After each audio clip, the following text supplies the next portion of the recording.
Badan Perencanaan Pembangunan Nasional Bappenas. Ini adalah salah satu jasa Mbah Wahab melalui NU kepada negara kita. Kiai Wahab mempunyai genetik yang masih bersambung kuat dengan Jaka Tingkir. Bismillahirrahmanirrahim. Assalamualaikum warahmatullahi wabarakatuh. Para ulama dan kiai pesantren mempunyai imajinasi kebangsaan dan keagamaan yang sangat paripurna. Nahdlatul Ulama yang didirikannya berusia 1 abad, rentang usia emas bagi perjalanan panjang sebuah organisasi yang menghiasi kancah nasional dan global melalui nafas keagamaan dan budaya pesantren yang kuat. Tidak bukan adalah peran ulama dan kiai pesantren. Dari pergulatan itu tidak bisa menafikan peran yang sempurna mulia, sejenis macan menurut Kiai Khalil Bangkalan, salah satu guru tauladannya, yaitu Kiai Abdul Wahab Hasbullah. Ulama dan kiai pelopor yang menyelam dalam lautan di 3 musim zaman, pergolakan yang penuh arus ketidakpastian sebelum kemerdekaan, kemerdekaan dan setelah kemerdekaan telah dilampauinya untuk kita semua, para penerusnya. Tamu undangan yang berbahagia, semasa kecil, ulama kelahiran 31 Maret 1888 di Tambak Beras, Jombang, Jawa Timur itu sudah akrab dengan keilmuan dan pengetahuan pesantren. Ayahnya, Kiai Hasbullah, pengasuh pesantren Tambak Beras, dan ibundanya menyandang nama Nyai Latifah. Dari keduanya, Kiai Wahab mempunyai genetik yang masih bersambung kuat dengan Jaka Tingkir. Sekitar 6-7 tahun, Kiai Abdul Wahab Hasbullah dihembuskan nafas ilmu agama oleh ayahandanya di Tambak Beras. Diajarkannya dasar-dasar keilmuan Al-Jurumiyah, Imriti, dan Alfiyah sebagai bekal tangga perjalanan karir ilmiahnya. Hampir 20 tahun, Kiai Wahab menghabiskan waktunya di pesantren Jawa dan Madura, mulai dari pesantren Langitan Tuban, pesantren Mojosari Nganjuk, pesantren Cempoko Tawangsari sepanjang Sidoarjo, pesantren Beranggahan Kendiri, pesantren Kademangan Bangkalan, dan pesantren Tebu Ireng asuhan Kiai Haji Muhammad Hasyim Asy'ari. Dari pesantren Kademangan inilah Kiai Wahab mengalun-alunan syiar agama Islam, sebab bertemu dengan para ulama yang nantinya menjadi tali ikatan pendirian Nahdlatul Ulama.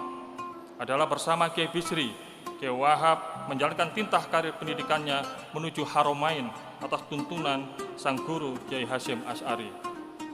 Di Hijaz, beliau menyapi ilmu dari ulama yang otoritas keilmuannya sudah mapan, yaitu Syekh Mahfud Termasi, Syekh Abu Bakar Sato, Syekh Mukhtar Al-Banyumasi, dan Syekh Nawawi Al-Bantani, yang cucunya sekarang di hadapan kita semua menjadi Wakil Presiden Republik Indonesia.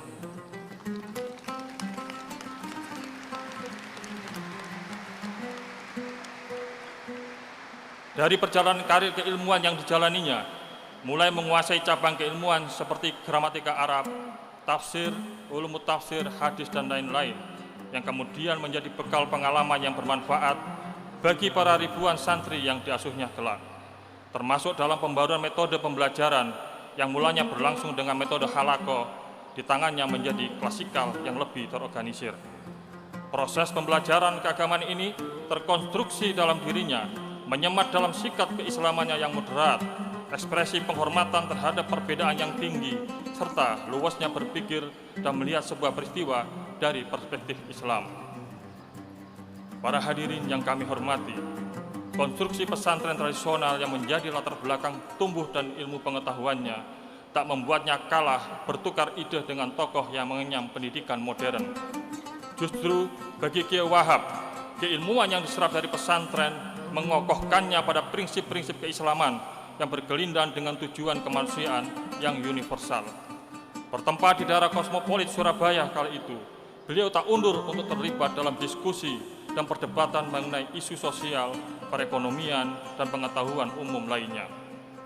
Muncullah Taswirul Afkar tahun 1914, Nahdlatul Wathon tahun 1916, dan Nahdlatul Tujar tahun 1918, yang menempatkan beliau berada di posisi penting atas tegaknya berdirinya 3 komunitas tersebut, sekaligus mengokohkan kepeduliannya terhadap tata ekonomi, pendidikan, dan kebangsaan. Dari 3 embrio itulah beliau yang meyakinkan Kiai Hasyim Asy'ari untuk mendirikan wadah bagi para ulama dan kiai pesantren bernama Nahdlatul Ulama pada tahun 1926. Beliau mampu mengkonsolidasikan gerakan dan cita-cita para ulama yang sejatinya kerap berdiri dengan cara yang berbeda. Beliau teguh bahwa kebangkitan ulama harus dimulai dengan cara membentuk organisasi. Para hadirin yang berbahagia, pada tahun 1947 menjadi pengganti Rois Akbar, Kiai Hasyim Asy'ari. Zaman beliau, NU menjadi organisasi yang tumbuh dan sangat terbuka. Beragam konflik yang terjadi, tak jarang adalah Kiai Wahab menjadi pelatuk kembalinya harmoni. Seperti saat beliau mengusulkan kepada Soekarno untuk mengadakan halal bihalal sebagai upaya mewadahi tali silaturahim antar anak bangsa yang bersitegang. Sikap kenegarawan, kerelaan inilah yang membuat Kiai Wahab selalu menjadi menyenangkan bagi siapapun. Termasuk saat beliau memimpin barisan kiai saat pertama kali Rasul Jihad mengilhami para santri dan rakyat sekitar. Atau saat beliau melalui Nahdlatul Ulama mengusulkan suatu badan yang saat ini kita kenal dengan Badan Perencanaan Pembangunan Nasional Bappenas. Ini adalah salah satu jasa Mbah Wahab melalui NU kepada negara kita.